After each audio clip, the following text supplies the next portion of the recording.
Civil bodies under the banner of All Assam Bengali Jatiya Parishad Sunday met in Assam's Nalbari to seek protection of Hindu Bengalis in Assam. Speakers from across the state participated in the meet to call for safeguarding the interests of Hindu Bengalis. Prominent speakers who addressed on the occasion were President All Assam Bengali Jatiya Parishad Bishwajit Modak, General Secretary Sadhon Baishya, Chief Advisor Shubhash Majumdar, Advisor Sudhendu Mohan Talukdar, President Janjagriti Ashok Singhal, Editor-in-Chief Frontier TV Manoranjana Sen, President Advocate Association Anil De, and Principal Bijni College Shankar Chatterjee.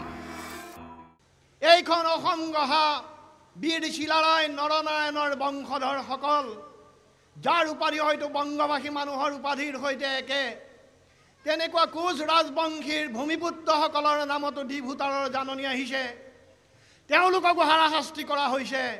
কিন্তু আমাৰ ৰাষ্ট্ৰ ব্যৱস্থাটো আজি ইমান দুৰ্বল নেকি যে তেওঁলোকক মাহৰ পাছত মাহ ডিটেনশন কেম্পত ৰাখি সন্দেহযুক্ত ভূতাৰৰ নামত বৃদ্ধ মানুহ একজনক মাহৰ পাছত মাহ ট্ৰিবিউনেলত হাজিৰ কৰাৰ প্ৰক্ৰিয়া এটা চলাই ৰাখি চৰকাৰে নিশ্চিত কৰিব পৰা নাই তেওঁলোকৰ মানৱ অধিকাৰ তেওঁলোক বিদেশী হয় নে নহয় আমি ইয়ালৈ আহিছো মানৱ অধিকাৰ সংগঠন হিচাপে এইভাৱেই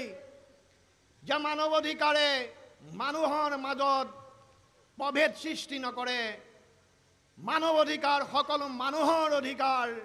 আৰ সকলো মানৱ অধিকাৰ সংগঠনে মানুহৰ অধিকাৰৰ বাবে সংগ্ৰাম কৰে